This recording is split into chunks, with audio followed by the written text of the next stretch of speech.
పవన్ గారు. Sir. Sir sir 10-15 రోజుల క్రితం అనుకుంటారు డేట్ వేశారు మీరు. అవును సార్. ప్రమోషన్స్ కంటెంట్ కూడా ఆల్మోస్ట్ అంతా వదిలేస్తున్నారు. Yeah sir. ఇంకా డేట్ మీద ఏదైనా క్లారిటీ వచ్చిందా రాలేదా? పెద్ది గురించి ఆబ్వియస్లీ ముందే రాజు గారు చెప్పినట్టు పెద్ది వస్తే సినిమా వేరే డేట్కి రావాల్సిన పరిస్థితి అన్నారు. Yeah sir. ఏదైనా క్లారిటీ వచ్చిందా ఇప్పటికైనా డేట్ గురించి? అంటే ఇంకా మాకు రాజ్ గారి నుంచి మాకు ఇంకేమీ రాలేదు సార్. సో రైట్ నౌ ఇంకా May 1st అనే మేము రిలీజ్కి వెళ్తున్నాం సార్. సో ఫర్దర్కి ఏదైనా క్లారిటీ వస్తే దాన్ని బట్టి డెసిషన్ తీసుకుంటాం సార్. అంటే కంటెంట్ అంతా 1 by 1 రోల్ అవుట్ చేసేస్తున్నారు ఒకవేళ. And obviously content roll out చేయడం అంటే మార్కెటింగ్ బడ్జెట్ కూడా ఎగ్జాస్ట్ చేయడం కదా. సో ఏంటి ఇప్పుడు లాస్ట్ మినిట్లో ప్లాన్ బి ఏంటి పరిస్థితి మరి? అంటే ఇట్లా ఓన్లీ బి ఒక 1 week డిఫర్ అవుతాం అంతే సార్, మ్యాక్స్ వీక్. సో మాకు ఏదైతే ఉందో సో మేము ప్లాన్ బి కిందే పెట్టుకొని ఉన్నాం సార్. సో 30th పెద్ది వస్తే 1 week సరిపోతుంది అంటారా? అంటే మా స్కేల్ ఆఫ్ మా సైజ్ ఆఫ్ సినిమాకి సరిపోదు sir. Not it won't be, ఎందుకంటే మేము ఆల్రెడీ ప్రమోషన్ చేసుకొని ఉన్నాం కాబట్టి, సో జనాల్లో కూడా తీసుకెళ్తున్నాం కాబట్టి, సో ఆల్రెడీ సో మా సైజ్ ఆఫ్ సినిమాకి I'm sure 7th will be good. ఎందుకంటే అప్పుడు అంతా హాలిడే సీజన్. సో అకామిడేట్ చేయడానికి కూడా జనాలకు కూడా చిన్న దిల్ be hunger for content. So schools అందరూ పిల్లలు, ఎస్పెషల్లీ మాది it's being a fun film. So kids కానీ పేరెంట్స్ కానీ వీళ్ళందరూ ఫ్యామిలీస్ అందరూ రావడానికి ఇంకొంచెం బెటర్గా డెఫినెట్లీ ఉంటుంది సార్. సో నేను పెద్ద చూసేసిన తర్వాత ఆ బ్యాండ్ విత్ ఏదైతే ఉంటుందో సో అది మా దానికి అకామిడేట్ అయ్యింది sir. All the best. Thank you so much. JD garu. Sir మీరు ఇందాక మీరు చెప్తే మెమరబుల్ పర్ఫార్మెన్సెస్ అని చెప్పి గులాబీ కానీ అనగనగా ఒక రోజు కానీ, ఇప్పుడు ఈ రోజు చెప్తున్నారు అంటే మధ్యలో ఆల్మోస్ట్ 2 decades ఆఫ్ గ్యాప్ కనిపిస్తుంది. అంటే మీరు చేస్తున్నారు సినిమాలు, బట్ మేబీ మెమరబుల్ రోల్స్ విషయంలో నేను అంటే అదేనండి. అంటే అది యాక్టర్ చేతిలో ఉండదండి, అది ప్యూర్లీ డైరెక్టర్స్ చేతిలో ఉంటుందండి. ఫర్ ఎగ్జాంపుల్ ఇప్పుడు దయా ఉంది, నాకు after such a long time ఇవాళకి కూడా people talk and ask about దయా. సో ఒక మంచి డైరెక్టర్ వచ్చినప్పుడే ఏ యాక్టర్ అయినా బయటికి వస్తాడు తప్పండి. యాక్టర్స్ ఏమండి, కమల్ హాసన్ గారు అవ్వచ్చు, లేదా గొప్ప గొప్ప యాక్టర్స్ ఉన్నారు మధ్యలో, వాళ్ళకు కూడా బ్యాడ్ ఫిల్మ్స్ ఉంటాయిగా. అవును. సో అది మన చేతుల్లో ఉండదండి, అది purely depends on the director. Sir అంటే చాలామంది ఇలాంటి క్వశ్చన్ అడిగేటప్పుడు కొంచెం పాలిష్డ్గా మీరు సెలెక్టివ్గా వెళ్తున్నారా అంటారు కదా. అసలు మీరు సెలెక్టివ్గా వెళ్తారా, లేకపోతే మిమ్మల్ని మీరు అండర్ యూటిలైజ్ చేసుకుంటున్నారా, లేకపోతే ఇండస్ట్రీ సరిగ్గా యూటిలైజ్ చేసుకోవట్లేదు? వాట్ ఈస్ దట్ ఈ ఫేజ్ని డిస్క్రైబ్ చేయాలంటే? 3 ఒకటే అండి. మీరు అడిగినవి మీరు భర్త, మీ అమ్మ మొగుడా, లేకపోతే మీ మరదలు బావా అని. Sir what I'm saying is అంటే నేను సెలెక్టివ్గా ఉన్నప్పుడు ఆబ్వియస్గా industry also would be little apprehensive కదండి. ఇప్పుడు అంటే సంబంధం లేకపోయినా ఫర్ ఎగ్జాంపుల్ మా ఇద్దరి విషయమే చెప్పాలి. దయా అనే సిరీస్ వచ్చినప్పుడు నేను చెయ్యను అని కన్ఫర్మ్డ్గా అందరూ నమ్మారు. Even he was not sure. So అది కాంటెంట్ నచ్చితే చేస్తానండి, లేకపోతే చెయ్యను. కాబట్టి ఇండస్ట్రీ కూడా వాళ్ళు కూడా నన్ను చక్కగా మంచిదైతేనే అప్రోచ్ అవుతున్నారు. Thank you sir, looking forward. Thank you sir, thank you అండి. లేదు జీపీఎస్ మాత్రం భాను ఇందాక ఏదైతే ఆయన అన్నారో విచ్ నేను నమ్ముతున్నా అండి. లేకపోతే ఇంత ధైర్యంగా నేను అంత మహానుభావుడి సినిమాలతో నేను మాట్లాడేవాడిని కాదు. ఇది నేను తను అన్నట్టు సత్య తర్వాత లేకపోతే గులాబీ ఇంకోలాగా ధర్మ గురించి కూడా మాట్లాడుకుంటారండి. Thank you sir. Thank you sir. JD గారు. Yes sir. Super sir, glimpse చాలా బాగుంది సార్. మాకు జనరల్గా ఏమనిపిస్తుందంటే సార్, కొత్త క్యారెక్టర్లు ఎవరైనా రాసినప్పుడు ఇలాంటి ఎస్పెషల్లీ ఇలాంటి క్యారెక్టర్ రాసినప్పుడు మలయాళం నుంచి ఎవరిని తీసుకుందాం, హిందీ నుంచి ఎవరిని తీసుకుందాం, తమిళ నుంచి ఎవరు తీసుకుందాం, అలాంటి సినారియో కనిపిస్తుంది. కానీ తెలుగులో ఇంత మంచి ఆర్టిస్టులు ఉన్నప్పుడు తెలుగులో ఎందుకు యూటిలైజ్ చేసుకోరు అన్నది కొంతమంది బాధ. ఇలాంటివి చూసినప్పుడు ఇంకొంచెం సైలెన్స్గా ఉంటారు ప్లీజ్, క్వశ్చన్స్ వినపట్లేదు. ఇలాంటివి చూసినప్పుడు అది ఇంకొంచెం ఎక్కువగా అనిపిస్తుంటుంది కదా. మీకు కూడా కొన్ని సినిమాలు చూస్తున్నప్పుడు అనిపిస్తుంటుందా ఇలాంటి క్వశ్చన్ మీ మైండ్లో కూడా రేజ్ అవుతుంటుందా? నాట్ రియలీ అండి. ఇప్పుడు ఇందాక ఆయన అడిగినట్టు చాలాసార్లు మాలాంటి యాక్టర్స్ని అప్రోచ్ అయితే మేము నో అన్న తర్వాత హిందీకి వెళ్ళి ఉండొచ్చు, తమిళ్కి వెళ్ళి ఉండొచ్చు, మలయాళంకి వెళ్ళి ఉండొచ్చు, లేదా ఒక్కొక్కసారి ఒక్కొక్క క్యారెక్టర్కి వీళ్ళైతేనే బాగుంటారు, అది హిందీయా తెలుగా తమిళ మలయాళం పక్కకు పెడితే అని ఒక డైరెక్టర్ డెసిషన్ తీసుకునే ఛాన్స్ కూడా ఉందండి. అంతేగాని మన తెలుగు వాళ్ళని అవాయిడ్ చేసి పరభాషకి వెళ్తున్నారు అనేది కరెక్ట్ కాదండి. క్యారెక్టర్ ఫిట్నెస్ అనేది ఉంటుందండి. కొన్ని క్యారెక్టర్స్కి వాళ్ళే సరిపోతారు. అండ్ వాళ్ళంటే హిందీ వాళ్ళు తమిళ వాళ్ళని కాదు, ఫలానా యాక్టరే సరిపోతాడు అని అనుకున్నప్పుడు I think they approach that way, అంతేగాని there is nothing like this. Blank check. నేను ఏ సినిమా చూసినప్పుడు ఇది నేను చేస్తే బాగుండని ఎప్పుడు అనుకోలేదండి. చెక్కులు ఎప్పుడు అటెంప్ట్ చేయలేదు మిమ్మల్ని? చెక్కులు దాని మీద ఉన్న అమౌంట్లు ఎప్పుడు అటెంప్ట్ చేయలేదా? లేదండి, ఆ చెక్కులు ఇచ్చే చేతులు అయితే టెంప్ట్ అవుతాయి కానీ ఆ చెక్కులు కాదు. ఓకే. పవన్ గారితో ఏంటండి మీ ట్యూనింగ్, మీ బాండింగ్? ఎందుకంటే దయా చూసాం, ఇప్పుడు గాయపడే సింహం చూస్తాం, రేపు మగాడు సినిమా చూస్తాం. అంటే నేను ఇదివరకు దయా అప్పుడు చెప్పానండి, ప్రతి యాక్టర్కి, మళ్ళీ ఇందాక కూడా చెప్పాను, ప్రతి యాక్టర్కి అండి ఒక మంచి గొప్ప డైరెక్టర్ దొరికితే దాని విలువ తెలుస్తుంది. నాకు ఎప్పుడో దయా అయినా ఒక 1.5 yearకి నాకు పవన్ ఒకసారి ఫోన్ చేసి నాకు అప్పుడు మీరు చెప్పింది కరెక్ట్ అనిపించింది అన్నాడు. ఏది చెప్పాను ఎప్పుడు అన్న.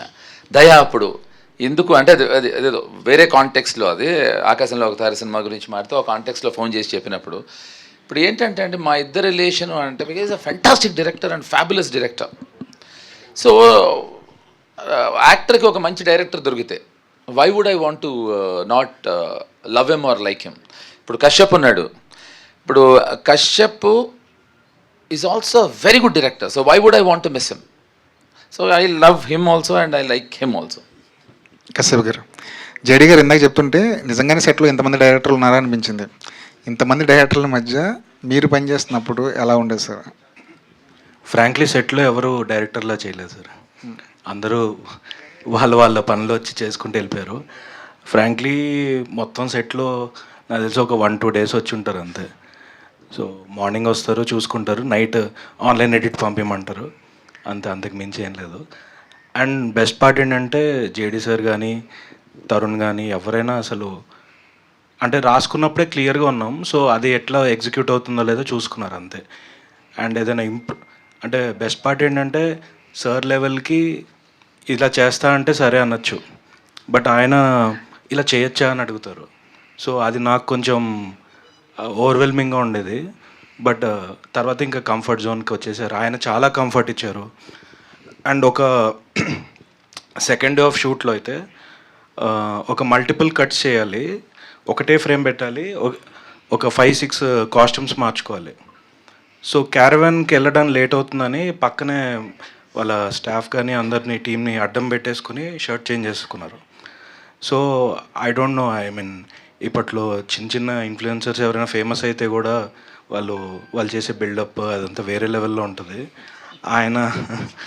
ఆయన వచ్చి జస్ట్ ఇలా అడ్డం నుంచోండి అన్నారు. నేను అప్పటికి ఏం చేశానంటే, సరే ప్యాంట్ బ్లాకే ఉంది కదా సార్, దీని మీద కవర్ అయిపోద్ది అంటే, ప్యాంట్ మార్చాలంటున్నావు కదా, వేరే దానికి కాంబినేషన్ కదా నీకు ఎందుకని మళ్ళీ టవల్ ఏదో అడ్డం పెట్టేశారు రంగ గారు అని మార్చేసుకున్నారు. అంటే సెట్ మధ్యలో పక్కన చిన్న ర్యాక్స్ ఉంటే అక్కడికి వెళ్ళి మార్చుకున్నారు. అంటే ఐ డోంట్ థింక్ అంటే ఆయనంత ఎక్స్పీరియన్స్కి అసలు అలా ఎవరు చేయరు. And that second day of film. So అలాంటి కంఫర్ట్ ఒకరు ఇస్తుంటే ఇది ఓవర్వెల్మింగ్ అండ్ అది వేరే లెవెల్. ఇప్పుడు ఇక్కడ అసలు డైరెక్టర్ ఇవన్నీ కాదు, అసలు అది ఓకే ఇలా ఉండాలేమో అనే ఫీలింగ్ వచ్చేలాగా చేశారు. So thank you so much sir. Comedy రాయడంలో చాలా కష్టం ఉంటుంటారు, కామెడీ రాయడం చాలా కష్టం ఉంటుంటారు. ఆయన మిమ్మల్ని జంజాల గారితో పోల్చారు. అంతకుముందు రమణ గారు కానీ జంజాల గారు కానివ్వండి, మధ్యలో చాలామంది ట్రెండ్లు మార్చుకుంటూ వచ్చారు. ఇప్పుడు ట్రెండ్ మారిపోయింది. అనుదీప్ లాంటి రైటరు కామెడీని కొత్త టైప్లో ప్రజెంట్ చేస్తున్నారు కదా. కామెడీ రాసే విషయంలో, ఈ స్క్రిప్ట్ విషయంలో మీరు ఫాలో అయిన ప్యాటర్న్ ఏమైనా కొత్తగా ఏమైనా అనిపించిందా? సార్ యాక్చువల్లీ అలా ఫాలో అవ్వాలని ఏం చేయలేదు, బట్ నాకు జంజల్ గారు, క్రేజీ మోహన్ గారు వీళ్ళంతా నాకు అంటే మనం పంచతంత్ర సినిమా ఎన్నోసార్లు చూసుంటాం, జంజల్ గారి సినిమాలు ఎన్నోసార్లు చూసుంటాం. అది సబ్కాన్షియస్గా వాళ్ళని ఇన్ఫ్లుయెన్స్ అయిపోతాం అంతే పెద్ద ఫాలో అని కాదు, వాళ్ళు అదే వస్తుంది మనకి, ఇంకోటి రాదు. ఇప్పుడు కొన్ని పంచులు వేస్తే మనం త్రివిక్రమ్ గారి సినిమాల్లో పంచులు వాడతాం డైలీ లైఫ్లో. సో అదే స్క్రిప్ట్లో రాసేటప్పుడు రిఫ్లెక్ట్ అయింది అంతే. అంతకుమించి వాళ్ళని కంపేర్ చేసే అంత సీన్ నాకు లేదు, but it's a compliment. So thank you అంతకుమించి ఏం చెప్తాం. అంటే సారీ, ఇప్పుడు మా సీనుకి ఒక kind of terrific sense of humour ఉంటే దీనికి అంటే I don't think it's the same. అంటే మళ్ళీ నువ్వు మా సీను లాంటిదే అనుకుంటారేమో. సీను ఒక different kind of sense of humour and దీనికి ఒక యూనిక్ సెన్స్ ఆఫ్ హ్యూమర్ అండి. అంటే అక్కడ నవ్వుకుంటాం, ఇంటికి వచ్చిన తర్వాత నవ్వుకుంటాం, అది అర్థమైన తర్వాత నవ్వుకుంటాం. All the best. Thank you sir. JD garu, sir ఇక్కడ చాలా చూజీగా వెళ్తున్నాను, స్క్రిప్ట్లో ఒక పట్టాన్ని నచ్చవు నాకు అని చెప్పారు ఇందాక మీరు. మిమ్మల్ని ఒప్పించడానికి ఎంత కష్టపడ్డారు ఈయన కేశవ్ గారు ఈ సినిమా కోసం? అస్సలు కష్టపడలేదండి. అంటే తను దయా అప్పుడు I remember meeting him and all. So అసలు ఆ ఫస్ట్ టైం నరేటివ్ వింటున్నప్పుడే, నరేట్ చేస్తున్నప్పుడే నేను పవన్ తను వచ్చారు. అంటే ఇప్పుడు నా క్యారెక్టర్ ఏంటి అని సాధారణంగా వింటూ ఉంటారు కదా యాక్టర్స్. ఇక్కడ అంటే నెక్స్ట్ ఏదో నాకు ఇందాక ఏదో గ్లిమ్స్ చూపించాడు మావాడు, అది మీ అందరికి కూడా జరుగుతుంది. అంటే పగలబడి నవ్వుతూనే ఉన్నా. ఇఫ్ పవన్ రిమెంబర్స్, నేను పవన్ని తనకి ఒక్క 5 నిమిషాలు ఆపు పవన్, కొంచెం బ్రీదింగ్ స్పేస్ ఇవ్వే మాకు అన్నాం. విచిత్రం ఏంటంటే దాని తర్వాత మళ్ళీ ఇంకో సందర్భంలో విన్నాం. తర్వాత అందరికీ కలిపి ఇంకొకసారి చెప్పాడు. First time, second time, third time, fifth time నవ్వు తగ్గలేదు, అది పెరిగింది తప్ప. సో ఆ ఫస్ట్ టైం వినంగానే అసలు ఇంక దీంట్లో ఇప్పుడు సెలెక్టివ్ అంటే నచ్చనప్పుడు, అందంగా చెప్పే పదం సెలెక్టివ్. ఇప్పుడు నేను నాకు నచ్చలేదు, బాగాలేదు అని చెప్పినప్పుడు వీడు చాలా సెలెక్టివ్ రా అనుకుంటారు అంతే. సో దీంట్లో బాగాలేదు అని చెప్పడానికి అవకాశం రాలేదు నాకు అసలు. ఓకే, గాయపడ్డ సింహం, ట్రంప్ గారు బాగా హట్ చేశారు సింహాన్ని.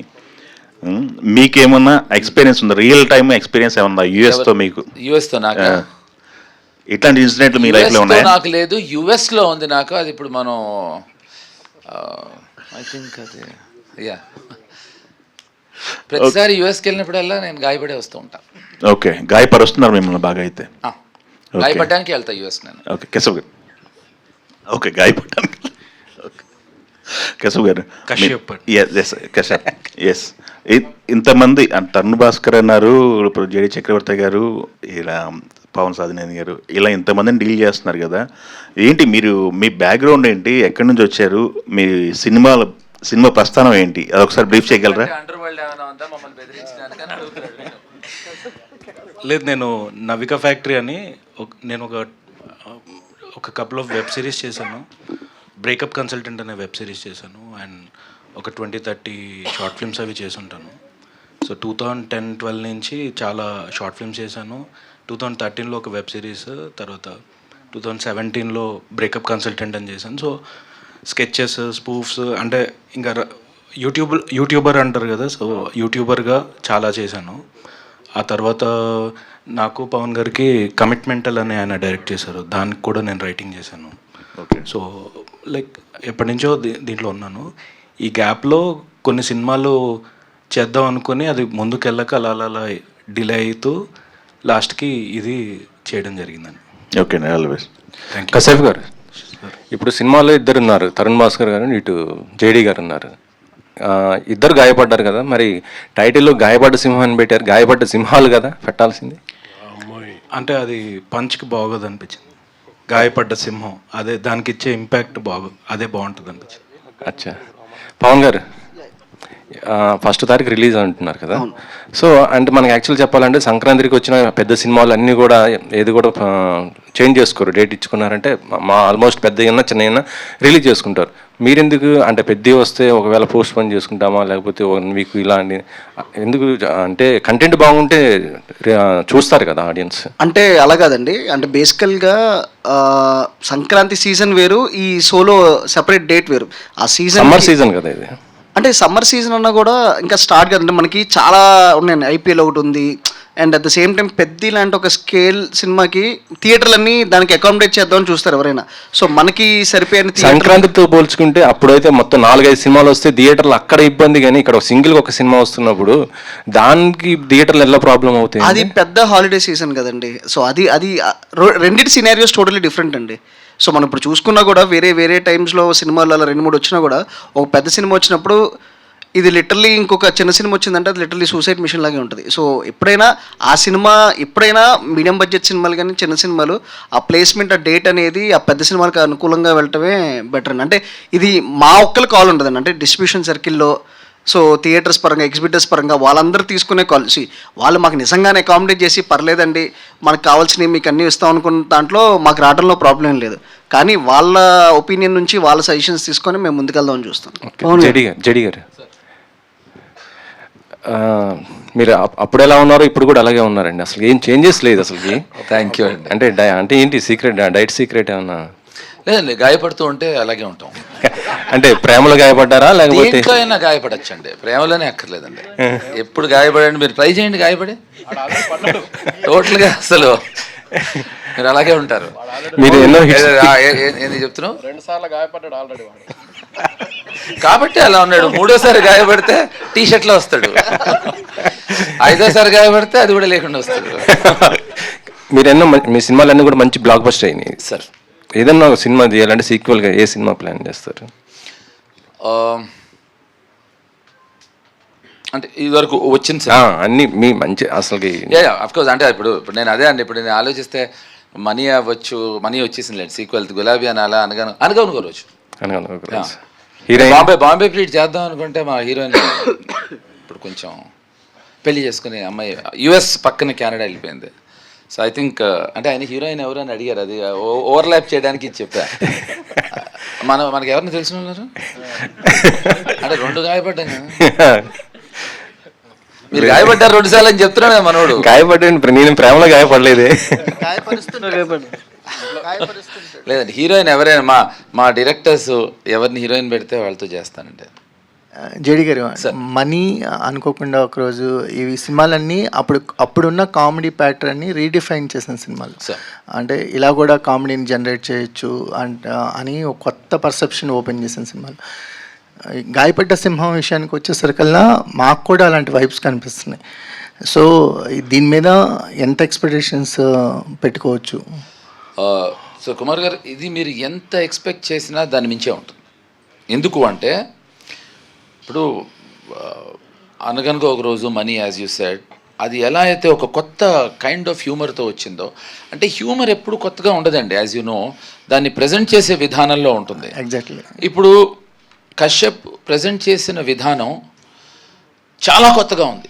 అంటే ఎంత కొత్తగా ఉందంటే తన రియల్ లైఫ్లో కూడా గబుక్కుని ఎప్పుడైనా మనని హ్యూమిలేట్ చేస్తే మనమే నవ్వుకుంటాం, మన మీద అతను జోకేసిన అంత. అంటే అస్సలు అలా చాలా స్మూత్గా ఉంటుందండి. సో అలా సినిమాలో ఈ హ్యూమర్ చాలా, నాకు అదే అన్నా కదండి, మనీ అనగనగా రోజు తర్వాత నాకు ఎక్కడో చిన్న మనసులో చిన్న లంప్, ఒక చిన్న బెంగ ఉండింది. అటువంటి సినిమాలు, ఆ సినిమాలు కాకుండా అటువంటి సినిమా మళ్ళీ వస్తే బాగుండే అన్న దీంతో ఆ కోరిక తీరిపోయిందండి. డైలాగ్ చెప్పే వరకు వెయిట్ చేస్తారా అనేది మీకు ఎప్పుడైనా షూటింగ్ లొకేషన్లో, వేరే షూటింగ్ లొకేషన్లో అనిపించిందా గూన్స్ని చూస్తే? లేదు, నాకు చాలా అనిపించేవండి చిన్నప్పటి నుంచి. తాళి కడుతున్నప్పుడే ఆపండి అంటారు, ఏమో ముందు రావచ్చు కదరా, లేకపోతే త్రావతరా.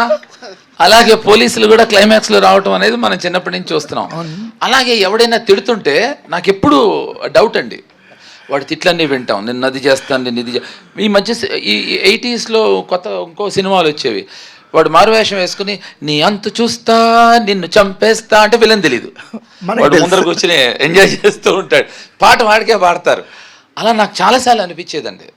ఇతను స్ఫూర్తితో ఇప్పుడు ఏమవుతుందో తెలుసా అండి, ఎవరైనా మాట్లాడుతుంటే నచ్చకపోతే ఆపు అనే అవకాశం ఈ సినిమాతో మొదలవుతుందండి ఖచ్చితంగా. నాకు చాలాసార్లు అనిపించిన నాకే హాయిగా నా చేతే అనిపించాడండి. చాలా రిఫ్రెషింగ్గా ఉంది సార్ మీ క్యారెక్టర్. అందుకే మీ ఫోటోకి మీరే దండేసేటా చేశారేమో. వచ్చాడు దండ, అందుకే మీ ఫోటోకి మీరే దండేసి కొత్తగా వేసుకోలేదు, నేను వచ్చేప్పటికి దండేసి పెట్టాడు. ఏంటి దండేసావన్నా అది అని చెప్పాడు. ఫస్ట్ కోపం రావాలి కదా, నా ఫోటోకి నాకు దండేసాడు, నాకు నవ్వొచ్చింది. మళ్ళీ అది శివలో ఫోటో, అది చెప్పను నేను, ఇంకా అది చెప్పను నేను. నాకు నా దండ చూసి నవ్వొచ్చింది. అంటే ఇప్పుడు మేమెవ్వరం కామెడీ చేసేయం, అది కామెడీ జరిగిపోతూ ఉంటుంది అలా అనమాట. అలానే ఉంటేనే ఆడియన్స్ నవ్వగలరు కదా, మీరు నవ్వుతూ ఆడియన్స్ నవ్వించాలంటే కష్టం కదా. కాదు, విషయం చెప్పనా అండి, మనం ఆడియన్స్ అంటాం, ఫస్ట్ ఆడియన్స్ మేమే అండి. ఇప్పుడు సెట్లో మనం చేస్తుంది, సెట్లో వాళ్ళు నవ్వితే దెర్ ఆల్ ఆడియన్స్ అండి. మనం ఎక్కడో తెలియని ఆడియన్స్ అనేది, అది ఎక్కడి నుంచి ఎవరు కాయిన్ చేశారో తెలియదు. కొత్తగా ఇంకోటి మొదలెట్టారు, ప్రేక్షక దేవుళ్ళు అని. ఎవడరా అది కాయిన్ చేసింది, చంపుతున్నారండి. ఏమండి, మనందరం కూడా ఆడియన్స్, మనందరం దెయ్యాలం, ప్రేక్షక దెయ్యాలం మనం. సో దేవుళ్ళు కాదండి, దెయ్యాలే. ఎందుకంటే చూసీగా ఉంటాం మనం, ఎవరింటికి వెళ్ళి ఎవరితో దూరిపోవాలా, ఎవరి శరీరంలో దూరాలనే దెయ్యం చూసీగా ఉంటుంది. అలా ఆయన 2 సార్లు గాయపడ్డాడు కదా అని దెయ్యం ఆయన ఇంటికి వెళ్దాం. ఇప్పుడు మరి థియేటర్స్ టెంపుల్ అంటారు కదా, దాన్ని ఎలా డిఫైన్ చేస్తారు? ఏమండి, first and foremost theatre temple అయితే మీరు స్నానం చేసి వెళ్తున్నారా టెంపుల్కి? గర్ల్ ఫ్రెండ్తో పక్కన కూర్చుని సినిమా చూస్తున్నారా? టెంపుల్లో అవన్నీ చేస్తారా అంటే ఏమండి, theatre is a creative place. You go there to get entertainment. టెంపుల్కి ఎంటర్టైన్మెంట్కి వెళ్తామండి. ఇది ఏంటంటే కాయినింగ్ చేస్తాం అన్నమాట, బాగుంటాయని అది నచ్చి, సౌండింగ్ నచ్చి మిగతా వాళ్ళు ఫాలో అవుతారు. జేడి గారు, మీ టీమ్ రామ్ గోపాల్ వర్మ గారు కానీ మీరు కానీ నాట్ ఓన్లీ యాక్టర్స్, మీ టీంలో ఇంటెన్స్ రైటర్స్ ఉండేవారు. బట్ అదంతా కూడా ఇప్పుడు ఆగిపోయింది. అనురాగ్ కశ్యప్ గారు కూడా రైటర్ అనేసి యాక్టర్ అయిపోయాడు. సో అదంతా అంటే కంప్లీట్గా షట్ డౌన్ అయిపోయిన పరిస్థితి ఉంది ఆ ఇంటెన్స్ రైటింగ్ అనేది. సో అది ఆ ఫీలింగ్ అనేది ఉందా? మీరు కూడా ఒక ఇంటెన్స్ రైటింగ్ డైరెక్షన్ చేశారు కదా. కరెక్ట్ అండి. అంటే it's a very very thoughtful question. But what I'm saying is sir, ఇప్పుడు పెండి కొద్దీ రొట్టె. ఇప్పుడు సపోజ్ రేపు బాను సినిమా తీసి నాకు ఒక ఇంటెన్స్ రైటింగ్ స్టోరీ కావాలంటే, లేదా తను ఒక ఇంటెన్స్ స్టోరీ కావాలంటే probably we would come at with that.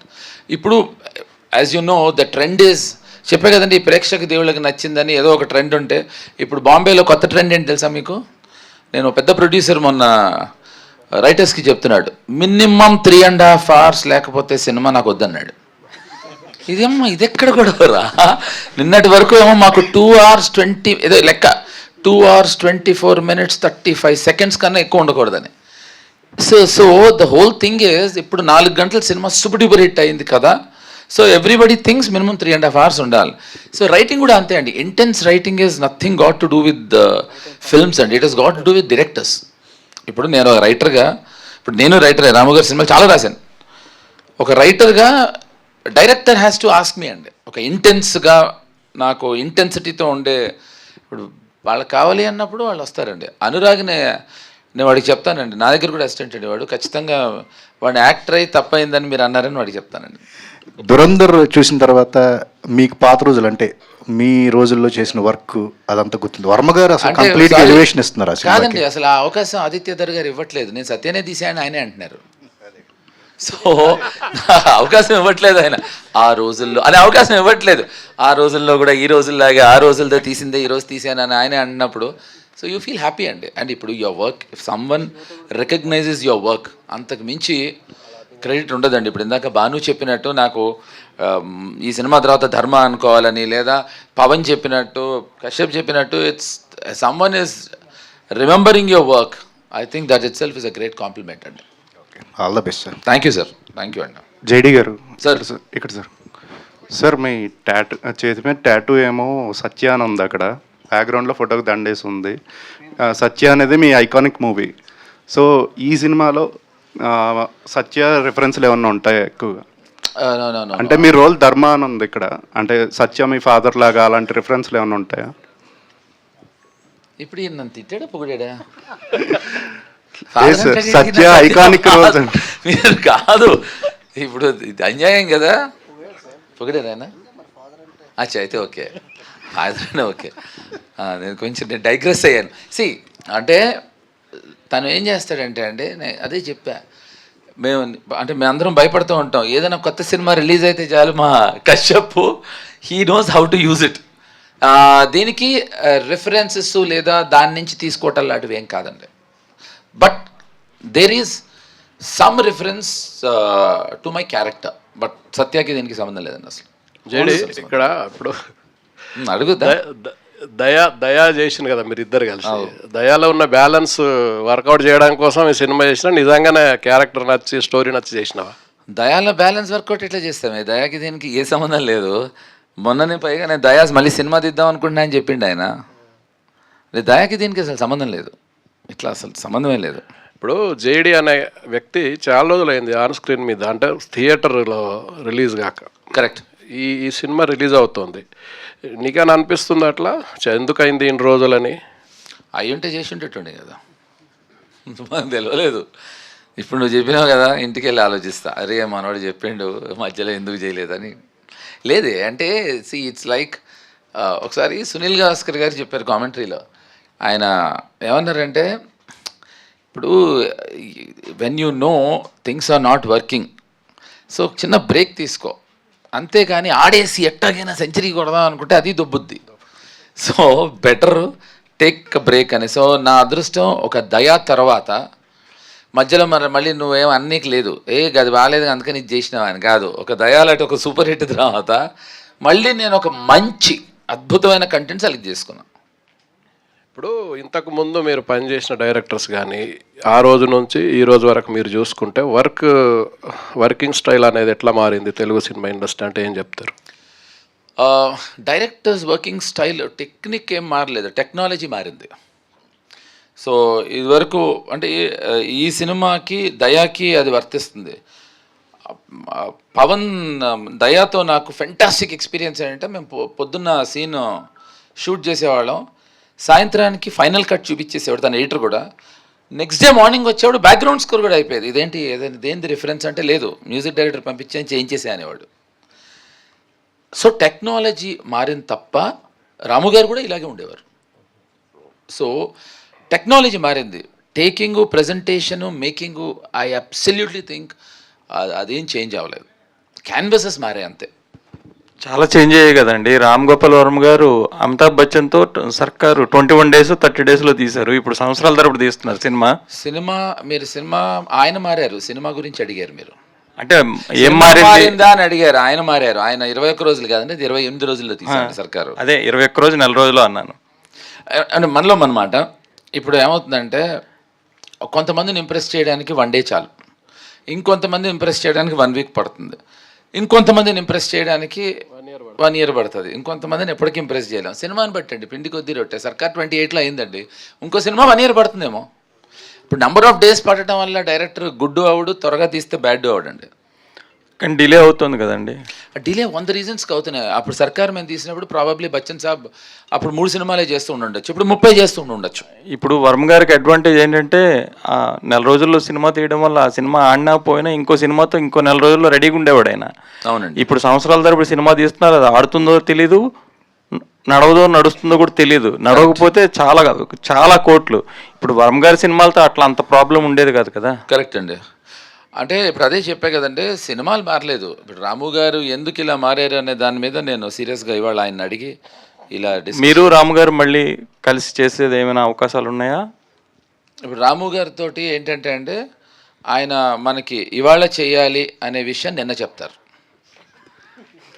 భానుగారు ఏమండి అక్కడ don't laugh it's a serious matter అన్నారు, మీ అందరూ కామెడీ అంటున్నారు, ఎరగబడి నవ్వుతారు అంటున్నారు, ఏంటి సెటైరా? కాదండి, అస్సలు కాదండి. అక్కడ క్యాప్షన్ ఉంది అక్కడ. కాదండి, ఇప్పుడు don't laugh it's a serious matter. Okay, ఇది మేము అందరం హ్యూమర్ సినిమా అన్నాం. సో మీరు రెండు విధాలుగా విభజించుకోవాలి. డోంట్ లాఫ్ అనేది ఒకటి, ఇట్స్ ఎ సీరియస్ మ్యాటర్ అనేది ఇంకొకటి. ఫస్ట్ హాఫ్ ఇది, సెకండ్ హాఫ్ ఇది. మీరు లెజెండరీయా సెలబ్రిటీ అండి? 37 years అయింది. నేను లెజెండ్ సెలబ్రిటీ కాదండి, I'm a legendary celebrity. Volume 1.5 అది అందుకనే 1.5 నేను. పవన్ గారు, సో ఎక్కడ మీకు గాయపడ్డ సింహం కనిపించట్లా? గాయపడ్డాను. ఈ నగరానికి ఏమైంది, షూట్ స్టార్ట్ అయిందండి. సో కొంచెం దాంట్లో తను బిజీ ఉన్నట్టు. సో తను వేరే ఈవెంట్స్కి తను జాయిన్ అవుతాడు. అండ్ ఎస్పెషల్లీ ఈ event we exclusively wanted JD garu to be here because we's launching him. So ఇంతమంది డైరెక్టర్లు ఈ సినిమా వర్కౌట్ చేశారు, స్క్రీన్ మీద తీసుకురాబోతున్నారు. ఎస్విసిసి ద్వారా మంచి రిలీజ్ అవుతుంది. బ్యానర్కి ఒక గుడ్ విల్ ఉంది. ఆ బ్యానర్ నుంచి వచ్చే సినిమా సో ఎలా ఉంటుందో అనేది సో ఇప్పుడు ఒక ట్రేడ్ మార్క్ ఉంది. సో ఆ బ్యానర్లో రిలీజ్ అవుతున్నటువంటి సినిమా సో ఎంతవరకు బ్యానర్ వాల్యూ నిలబెడుతుంది? ఇంతమంది కలిసి దర్శకులు చేసిన సినిమాకి ఎలాంటి ఐడెంటిటీని తీసుకొస్తుంది? డెఫినెట్లీ ఏంటంటే అది ఏమాత్రం, ఎందుకంటే రాజు గారు ఆయన మాకనే ఎక్కువ కాన్ఫిడెంట్గా ఆయన ఉన్నారు. సో చూసిన తర్వాత సో ఎందుకంటే హీఈస్ వెరీ, ఆయన వేరే ఏరియాల నుంచి ఏదన్నా ఎంక్వైరీస్ వస్తున్నా కూడా ఈ డిసైడెడ్ ఆయన సొంతగానే మొత్తం అంతా చేద్దామని డిసైడ్ అయిపోయారు. యూఎస్ కానీ ఇదంతా, అది ఆ కాన్ఫిడెన్స్ ఇట్ సెల్ఫ్ మాకు అది biggest boost. So he is very happy and proud about it. ఓవర్సీస్లో కూడా రిలీజ్ అవుతుంది, అక్కడి నుంచి ఏమన్నా థ్రెట్స్ వస్తాయా సినిమాకి? మరి ట్రంప్ మీద సినిమా తీశారు, అక్కడి నుంచి ఏమన్నా థ్రెట్స్ వచ్చే అంత అసలు యుద్ధం జరుగుతుంది, 200% ఏదైనా ట్యాక్స్ వేస్తాడు ట్రంప్. సో మీ సినిమా వల్ల తెలుగు సినిమా మీద కూడా ట్యాక్స్ వేసే అవకాశాలు ఉన్నాయి. ఆల్రెడీ నిర్ణయం తీసుకున్నారు కాబట్టి గోహెడ్ అంటారేమో, అంతే కదా? అంటే అదేం ఉండదండి. అంటే మీరు the way we try to use Trump in this film మీకు అర్థమైంది అనమాట. సో ట్రంప్ చూసుకున్నా కూడా ఆయన కూడా నవ్వుకుంటాడు. యాక్చువల్లీ నాలో ఈ ఫన్నీ యాంగిల్ ఉందని చెప్పేసి చూపించాలి, ఎందుకంటే ఆ వార్ మైక్లో చెప్పండి. వెల్, ఈ సినిమా నాకు తెలిసి గైస్ ఫస్ట్ ఆఫ్ మే నుంచి వార్ ఆగిపోబోతుంది. ఎందుకంటే మే ఫస్ట్ వరకు వార్ జరగాలండి మీ ఉద్దేశం? ఈయన కాదండి, మే ఫస్ట్ మే ఫస్ట్ ఆగిపోతుంది. మీరు అడిగారండి, మే ఫస్ట్ నుంచి వార్ ఆగిపోతుంది. ఆగదండి, ఇవాళ నుంచి ఆపుదాం అనే ప్లానింగ్ తో ఆపేస్తారు. టోటల్ గా అప్పుడు ఆగిపోతుందండి. నేను ట్రంప్ తో నిన్న పొద్దున మాట్లాడి వచ్చాను. భాను గారు, ఇంకేం కావాలి చెప్పండి మీరు. భాను గారు సార్, మీ పాస్ట్ ఫిలిం చూసుకుంటే కనుక ప్రమోషనల్గా కూడా చాలా బాగా పుల్ చేశారు. అయితే ఈ జీపీఎస్కి వచ్చేసరికి మీరు ఒక్కొక్క ఈవెంట్ పెట్టి ఒక్కొక్కరిని ఇంట్రడ్యూస్ చేస్తూ ఒక డిఫరెంట్ వేలో వెళ్తున్నారు. ప్రమోషనల్గా మీరు ఎలాంటి ఒక స్ట్రాటజీస్ని ఫాలో అవుతారు అండ్ ఏమనుకున్నారు అంటే వాట్ యుల్ సే సార్? అంటే కాంటెంట్ నుంచే వస్తుందండి ప్రమోషన్. మన సినిమా మనకి ఇచ్చే కాన్ఫిడెన్స్ మనం చూసుకుంటాం కదా, రషెస్ అవన్నీ. ఇందులో కాన్సెప్ట్ ఉంది, డిపోటేషన్, ఒక ట్రంప్. మాకు మోర్ దెన్ మెయిన్ చేసే ఈవెంట్స్ కంటే ట్రంపే మాకు ఎక్కువ ప్రమోషన్ చేస్తున్నాడు and we are just enjoying it. Anil రావిపూడిని ఫాలో అవుతున్నట్టున్నారు ప్రమోషన్లో. అంటే ట్రంప్ని ట్రంప్ కార్డ్ లాగా వాడదాం అనుకుంటున్నాను. అంతే అండి, ట్రంప్ని ట్రంప్ కార్డ్లో వాడుతున్నాము అండ్ కాంటెంట్ కూడా బాగుంది కాబట్టి ఇట్ ఈస్ రీచింగ్ అవుట్, అందరికీ నచ్చుతుంది. సారీ అండి, ఆయన అన్నదానికి నేను సమాధానం చెప్పాలి. ఒక సక్సెస్ఫుల్ సినిమా తీస్తున్నామని నాకు అర్థమైపోయింది. ఎందుకంటే అనిల్ ఎంత సక్సెస్ఫుల్ సినిమా తీస్తున్నాడో అలా మేము కూడా తీస్తున్నాను. ఎందుకంటే ఆయనే అన్నాడు, మళ్ళీ నేను అనలేదు అంటాడు ఆయన. కశ్యప్ గారు సార్, యాక్చువల్లీ ఇప్పుడు చూస్తుంటే చాలా వరకు సినిమాలు ట్రైలర్ వరకు they are impressing all the audience, but థియేటర్కి వెళ్తే we are not getting that much of satisfaction. What you'll say about GPS గురించి ఏం చెప్తారు? అండ్ అందరూ ఇందాకే జేడి గారు చెప్పడం జరిగింది, ఇంతమంది డైరెక్టర్స్ ఉన్నా తనకి ఏది కావాలో అదే చేయించుకున్నారని. సో మేము ఎంత ట్రస్ట్ చేయొచ్చు మిమ్మల్ని అంటే వాట్ యుల్ సే సార్? ఎన్ని సినిమాలు వచ్చినా మళ్ళీ ట్రస్ట్ చేసి వెళ్ళాల్సిందే. సో మీకు తప్పదు, మాకు తప్పదు. సో మేమైతే ఎవరు కూడా లైక్ మేము ఒకటి నమ్మి తీస్తాం, నన్ను నమ్మి వీళ్ళు వచ్చారు, మమ్మల్ని అందరిని నమ్మి మీరు రావాలి. సో ఇది ప్రాసెస్ అది. సో ఒకటి ఏంటంటే మేమైతే బ్లఫ్ చేయట్లేదు, మాకు అనిపించింది చెప్తున్నాం. మా అనిపించింది కరెక్టా రాంగా మీకు మే ఫస్ట్ తెలుసు. తేడా వస్తే వాళ్ళు మిమ్మల్ని ఏమనరు, కానీ ఇక్కడ డబ్బులు ఇచ్చిన వాళ్ళు అయితే తిట్టుకుంటూ వెళ్ళిపోతారు. అది మిమ్మల్ని ఆపలేం కదా సార్. మీరు తిట్టండి, పొగడండి, అది మే ఫస్ట్ రోజు మీ చేతుల్లో ఉంటుంది సార్. అప్పటి వరకు మా చేతుల్లో ఉన్నది మేము చేస్తాం. లాస్ట్ క్వశ్చన్ అండి. ఓకేనా సార్, అడగచ్చా? ఓకే. అంత బెదిరించి పెడతాడు మావాడు. జేడి సార్, అంటే Josh was almost your comeback. ఆ టైంలో మీరు అప్పుడు కూడా యువర్ దిస్ కాన్ఫిడెంట్. సో జోష్తో మిస్ అయింది. లెట్ మీ టెల్ యూ, ఇది నేను రాజుకి ఫస్ట్ నుంచి చెప్పాను, అప్పుడు చెప్పాను. No I was never confident about Josh. ఇది నేను జోష్ కథ విన్నప్పుడే నేను రాజుకి చెప్పాను. ఐ టోల్డ్ హిమ్ అండ్ అతను ప్రెస్ మీట్లో కూడా రిలీజ్ అయిన రోజు కూడా చెప్పాడు. తను ఆ విషయం తనే చెప్పాడు, that Chakri was never confident or never.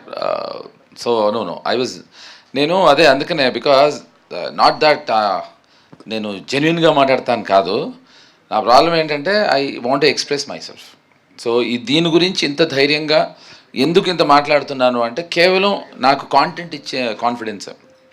So I really want to tell you that. That's what has happened for Josh. Okay. Kashyap. So the whole short film community was so happy about your debut. So specifically after a breakup consultant, you earned a good rapport with the audience kabatti. So me positiveness అంటే మీ UPS అనేది క్వర్కినెస్ ఎప్పుడు కూడా. So the same క్వర్కినెస్ ఇప్పటిదాకా వచ్చిన కాంటెంట్లు అంతా చూస్తున్నాం కదా. So the film will also be based on the same thing. ఎందుకంటే ఆయన జేడి గారు ఇందాక ఆయన ఫోటోకి దండేస్తే కూడా నవ్వుకున్నారని అంటే, సో ఆ క్వర్కినెస్ అనేది ఎంతవరకు వర్కౌట్ అవుతుంది? లైక్ ఇప్పుడు సినిమాలో ఎంత ఉందో ఇది జస్ట్ ఇది ఒక 1 minute ఉంది, అది ఇంతకుముందు వచ్చిందో ఒక 2 minutes ఉంటుంది. సో 3 minutesలో ఎంత ఉందో ఎవ్రీ సీన్, ఆల్మోస్ట్ ఎవ్రీ సీన్లో ఇదే ఫ్లేవర్ ఉంటుంది. సో అండ్ నాకు ఇదే వచ్చేమో యాజ్ ఆఫ్ నో. సో అంటే మీ క్యారెక్టర్స్ మోస్ట్లీ అంటే మీ సిరీసెస్ అన్నింటిలో కూడా it will be more of silliness. అంటే మీ క్యారెక్టర్ ఏది కూడా వాటిని సీరియస్గా తీసుకోవు.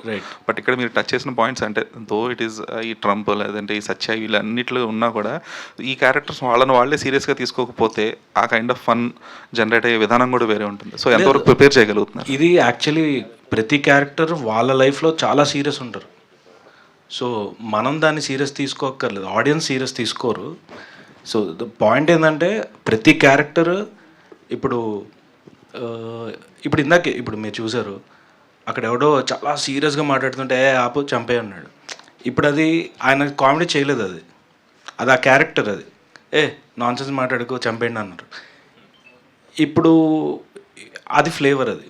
సో అది ఆయన ఇప్పుడు అది సీరియసా కామెడీయా అంటే మనం ఏం జోక్ చేయట్లేదు. మా మీనింగ్ ఏంటంటే ఇక్కడ మేము జోక్ చేయట్లా, అక్కడ ఆ క్యారెక్టర్ అలా బిహేవ్ చేస్తే మనకు నవ్వు వస్తుంది అనేదే పాయింట్. అండ్ ఇందులో ఎన్నో సీరియస్ టాపిక్స్ చాలా ఏదో క్లాసులు పీకినట్టు వేరే విధంగా కాకుండా చాలా సటిల్గా హ్యూమరస్ వేలో ట్రీట్ చేశాడు.